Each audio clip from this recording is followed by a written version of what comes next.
The fluorescent lights in St. Mary's Hospital corridor buzzed with the kind of persistent hum that made everything feel surreal. I'd been sitting in the uncomfortable plastic chair outside room 314 for 3 hours, watching nurses walk by with clipboards and families whisper in worried clusters near the vending machines.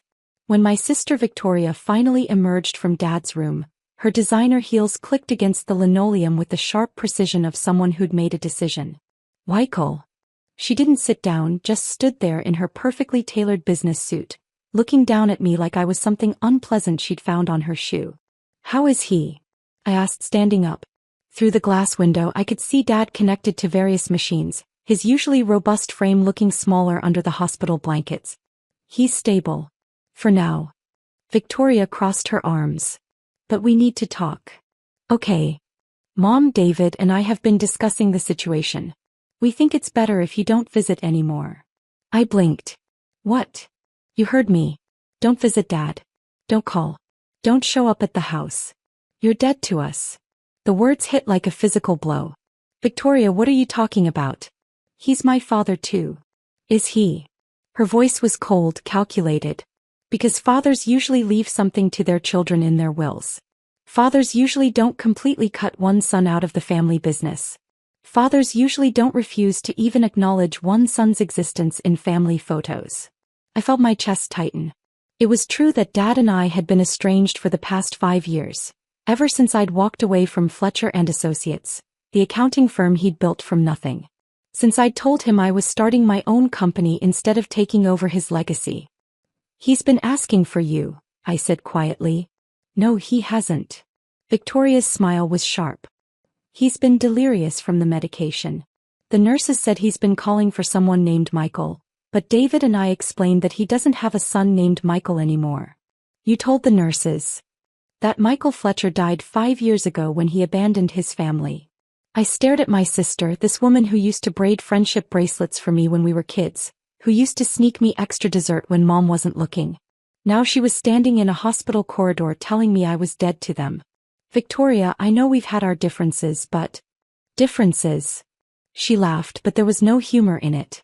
You walked out on Dad when he needed you most. You started a competing firm. You stole 3 of his biggest clients. I didn't steal anyone. They chose to work with me.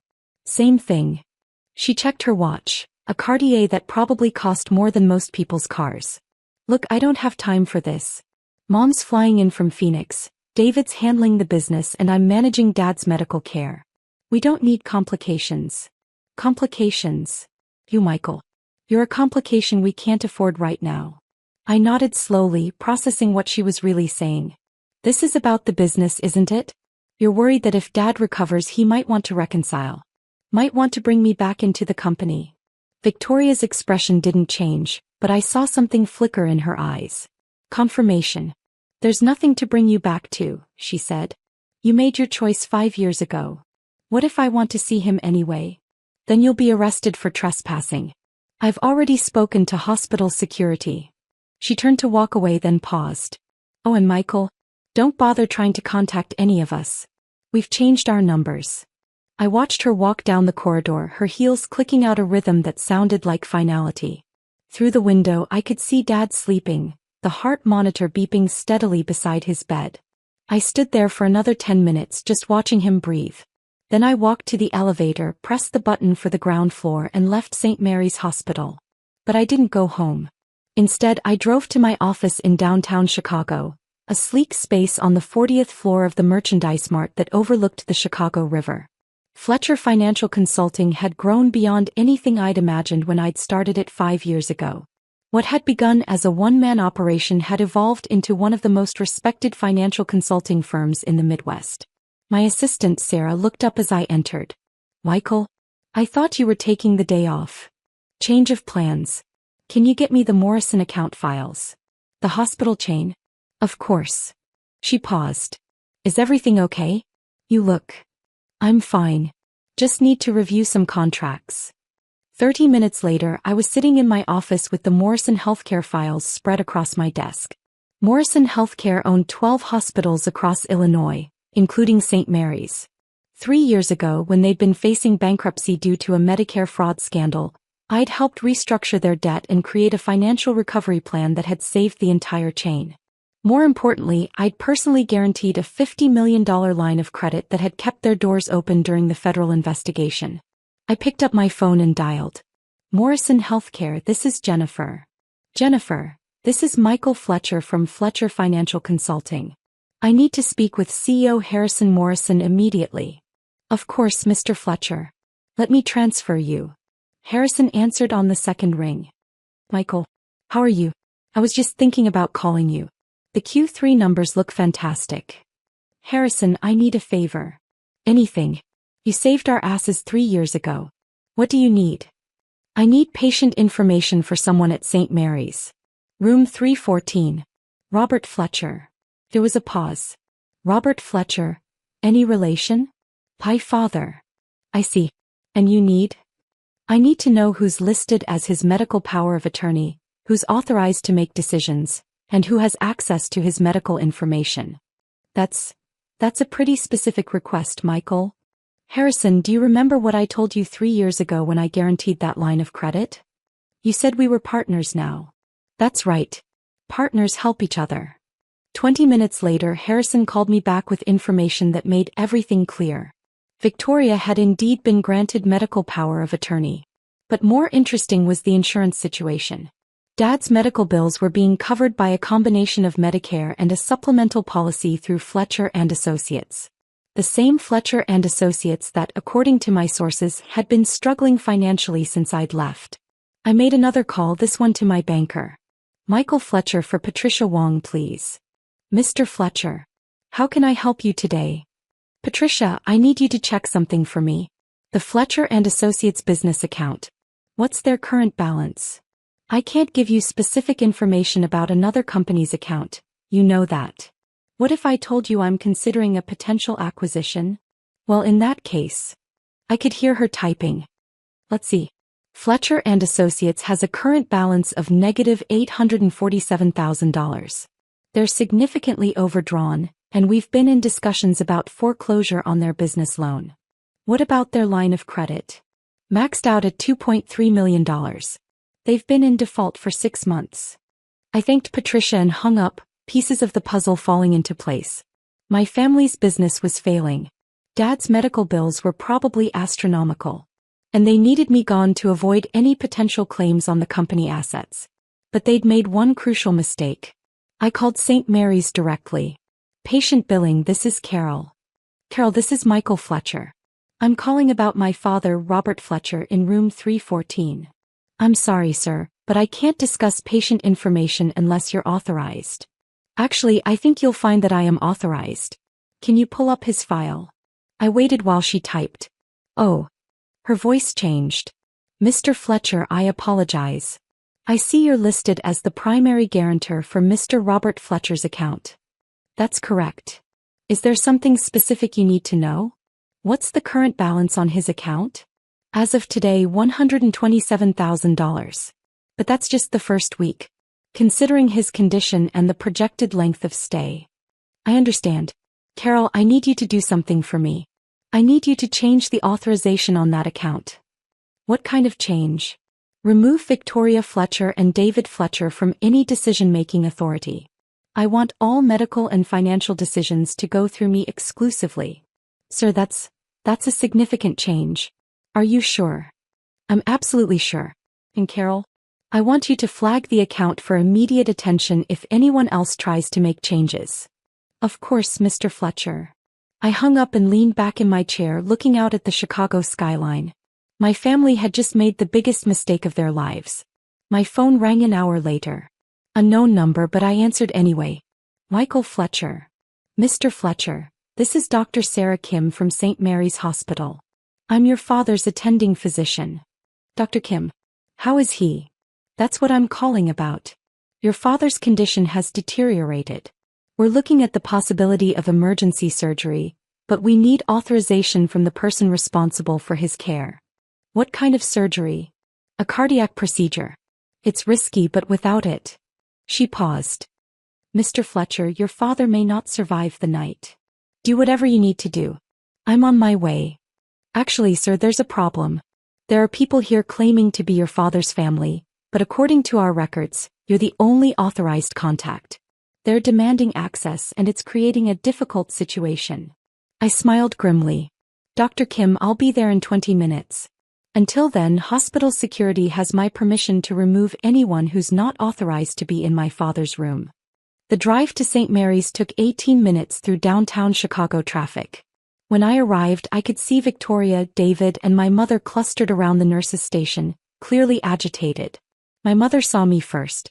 Linda Fletcher, 72 years old, her silver hair perfectly styled even in crisis, wearing the kind of expensive casual clothes that were supposed to look effortless but probably cost more than most people's rent. Michael. Her voice was flat, cold. What are you doing here? I'm here for Dad. Security. Victoria called out. I told you he's not allowed here. The security guard, a large man in his 50s, approached us. Sir, I'm going to have to ask you to leave. I pulled out my wallet and showed him my ID. Actually, I think you'll find that I'm the only person who's supposed to be here. The guard looked confused and walked over to the nurse's station.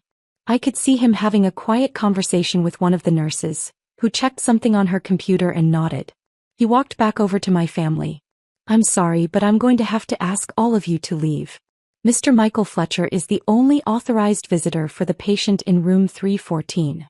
That's impossible, David said. He was Victoria's twin, though they looked nothing alike.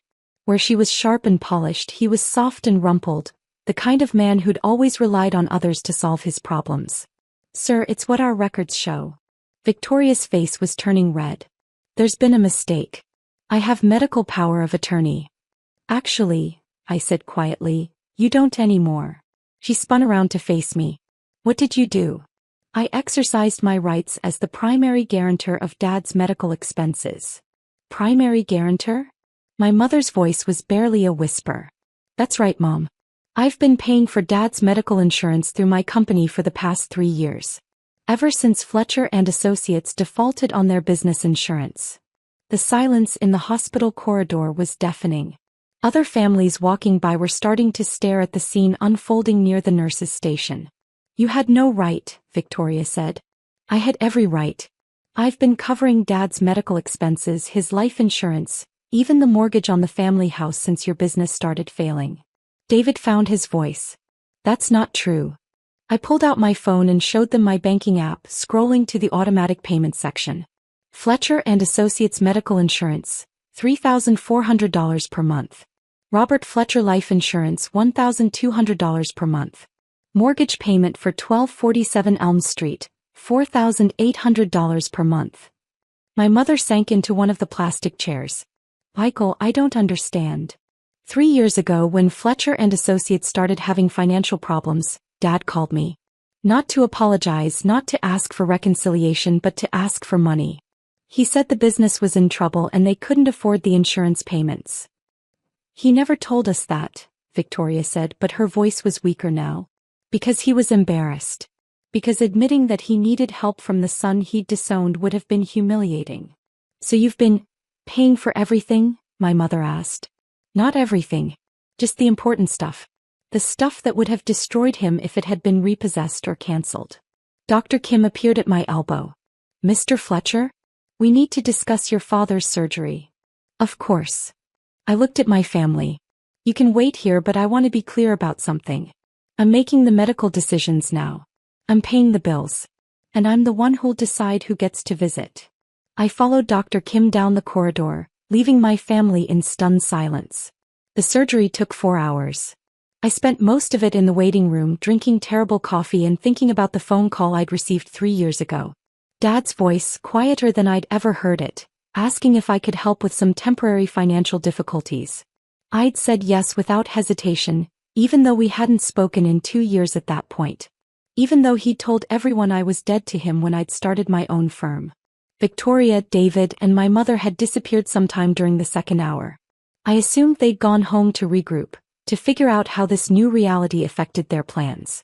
Dr. Kim found me around midnight. Mr. Fletcher? The surgery went well. Your father is in recovery. When can I see him? He's still unconscious, but you can sit with him if you'd like. Dad looked smaller than I remembered, surrounded by machines and monitors. His hair had gone completely white since I'd last seen him, and there were new lines around his eyes that spoke of worry and sleepless nights. I sat in the chair beside his bed and waited. He woke up around 6 a.m., his eyes confused and unfocused. "Michael." "I'm here, Dad." "I thought," Victoria said. He tried to sit up, but the machines prevented much movement. "Victoria said I was dead to you." "I know. I've been trying to call you for 3 years." I leaned forward. "Dad, I've been getting your calls. Victoria had them forwarded to my office. She told me you were drunk dialing, that you didn't really want to talk to me." "That's not." "I wanted to apologize. I wanted to tell you how proud I am of what you built." The words hung in the air between us, 30 years of complicated father-son history compressed into one moment. "I know about the business, Dad. I know about the financial problems. I didn't want you to know. I didn't want you to think." "To think what?" "That I'd failed. That everything I tried to teach you about business was wrong." I took his hand, noting how frail it felt. "Dad, businesses fail. People make mistakes. It doesn't erase 30 years of success. I should have asked for your help directly, instead of going through the insurance companies and banks." "You did ask. 3 years ago. I've been helping ever since." "But Victoria said." "Victoria's been managing your finances. She didn't want you to know that the help was coming from me." Dad closed his eyes. "Because she thought you'd use it against us. Because she thought if you knew I was helping you might want to reconcile. And that would complicate their plans for the business." "What plans?" I hesitated, not sure how much to tell him while he was recovering from major surgery. "Dad, how much do you know about Fletcher and Associates' current financial situation?" "Victoria and David handle most of that now. They said business was picking up." "Dad, the company is $3.2 million in debt. The bank is preparing foreclosure proceedings. Without the payments I've been making, you would have lost everything 2 years ago." The heart monitor beside his bed started beeping faster. "Michael, I don't understand." Over the next hour I explained everything. The failed business ventures David had invested in without telling Dad. The clients Victoria had alienated with her aggressive management style. The loan defaults, the insurance lapses, the mounting debts that had been hidden from him while he'd been dealing with his own health problems. So when I had the heart attack, they saw an opportunity. If you died, the life insurance would pay off the business debts. If you recovered but stayed estranged from me, they could liquidate the company assets without interference. And if we reconciled, I might have asked uncomfortable questions about where the money had been going. Dad was quiet for a long time, processing everything. "What happens now?" he asked finally. "That depends on what you want to happen. I want to see my son succeed. I want to be part of that success if you'll have me." "And Victoria and David?" "They made their choices. They chose money over family. Let them live with the consequences." 2 days later, Victoria showed up at the hospital with a lawyer. "Michael, we need to talk." I was sitting beside Dad's bed, helping him with physical therapy exercises the nurses had recommended. "I don't think we do. You can't just take over Dad's life like this." "I'm not taking over anything. I'm just not hiding anymore." The lawyer, a nervous-looking man in an expensive suit, stepped forward. "Mr. Fletcher, my clients believe there may have been some undue influence in the recent changes to your father's medical arrangements." I looked at Dad, who was sitting up in bed looking stronger than he had since the surgery. "Dad, do you want to tell them or should I?" "I'll handle this." Dad's voice was stronger too, more like the man I remembered from my childhood. "Victoria, David, I know about the business. I know about the debts. I know about the money Michael's been paying to keep our family afloat." Victoria's face went pale. "Dad, we can explain. You told the hospital I didn't have a son named Michael anymore. We were protecting you. You were protecting yourselves.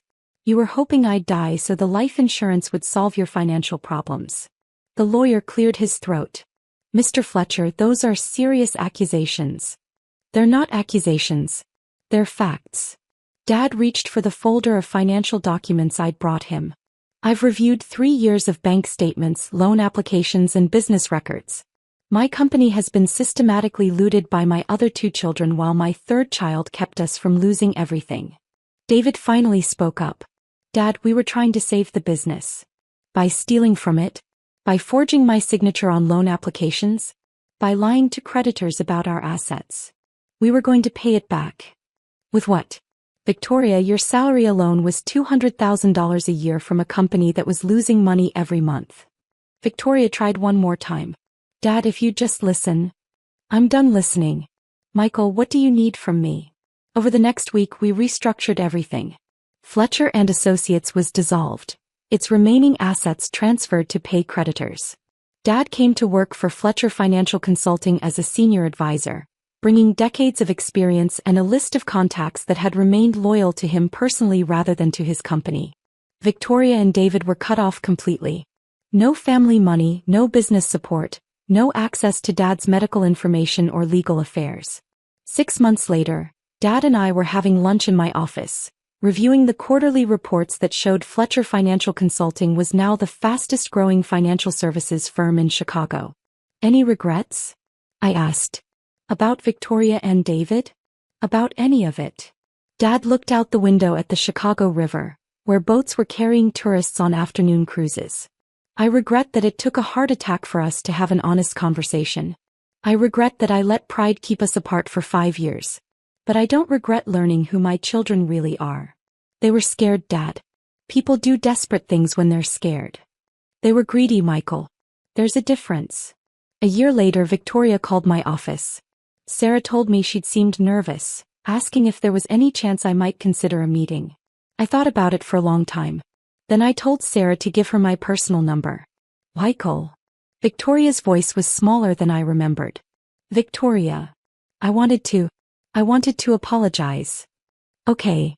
I know you probably don't believe me, but I never wanted things to go as far as they did. What do you want, Victoria? I want to explain. I want you to understand why we did what we did. We met for coffee at a place downtown, neutral territory where neither of us had any history. We were drowning, she said after we'd ordered. The business was failing, Dad was sick, and we didn't know how to fix any of it. So you decided to cut me out. We decided to protect what was left. We thought if you came back you'd want to take over everything. We thought you'd push us out. I never wanted to take over Fletcher and Associates, Victoria. I had my own company. But you were always Dad's favorite. The golden child who could do no wrong. That's not how I remember it. Because you were too young to see it. Everything Dad did was about preparing you to take over the business. David and I were just there. I studied my sister's face, looking for signs of manipulation or deception. Instead, I saw exhaustion and something that might have been genuine remorse. What do you want from me now? I want to rebuild. Not the business that's gone.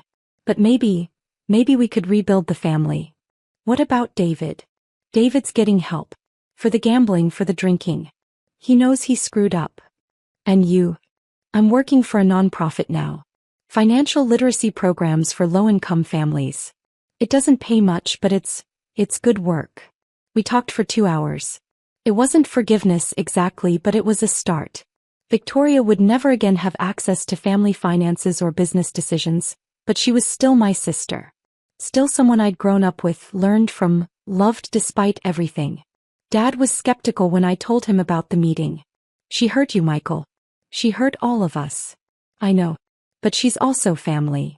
Family doesn't try to destroy each other. Sometimes it does. Sometimes family is complicated and messy and people make terrible decisions when they're scared. Dad considered this. What are you thinking? I'm thinking maybe we have room for one more person at Sunday dinner. It took another year, but eventually Victoria became a regular at our weekly family dinners. David took longer, but eventually he joined us too, sober and humbled and working as a counselor for other people struggling with addiction. We never talked about the business, never rehashed the old arguments about money and inheritance and who deserved what. Instead, we talked about Dad's grandchildren, about Victoria's work with her nonprofit, about David's recovery and the people he was helping. It wasn't the family we'd been before.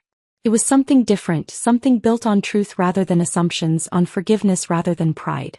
And sometimes, when I looked around the dinner table at these people who had once declared me dead to them, I thought that maybe this version was actually better. More honest. More real. More worthy of the love that had somehow survived everything we'd done to try to destroy it.